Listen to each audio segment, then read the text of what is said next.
Mahalakshmi latest വിശേഷങ്ങളിലേക്ക് എല്ലാവർക്കും സ്വാഗതം. മഹാലക്ഷ്മിയിൽ ഞെട്ടിക്കുന്ന സംഭവങ്ങൾ തന്നെയാണ് നടക്കാൻ പോകുന്നത്.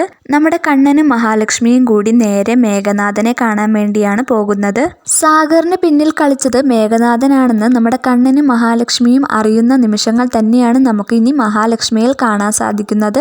നമ്മുടെ അനന്തു ഒന്നും കൂടി നമ്മുടെ സാഗറിനെ ചോദ്യം ചെയ്യുന്നുണ്ട്.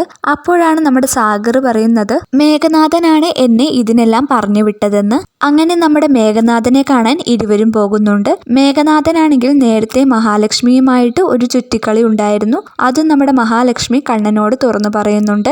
അങ്ങനെ അതും ഇതും എല്ലാം കേട്ടതോടുകൂടി നമ്മുടെ കണ്ണനും മേഘനാഥനോട് കലി കൂടുകയാണ്. അങ്ങനെ കലി അടങ്ങാനാവാതെ നമ്മുടെ കണ്ണൻ മേഘനാഥനെ പോയി കാണുകയാണ്. അങ്ങനെ കട്ടക്കലിപ്പിൽ നമ്മുടെ കണ്ണൻ മേഘനാഥനോട് പറയുന്നുണ്ട്, ഇനി ഒരിക്കലും എൻ്റെ പെങ്ങളെ നിനക്ക് കെട്ടിച്ചു തരില്ലടാ, ഇനി എൻ്റെ ഓഫീസിൽ നീ കയറി പോകരുത് എന്നൊക്കെ നമ്മുടെ മേഘനാഥനോട് കണ്ണൻ പറയുന്ന രംഗങ്ങൾ തന്നെയാണ് ഇനി മഹാലക്ഷ്മിയിൽ വരാൻ പോകുന്നത്. അപ്പോൾ എന്തായാലും നമുക്ക് കാത്തിരുന്ന് തന്നെ കാണാം.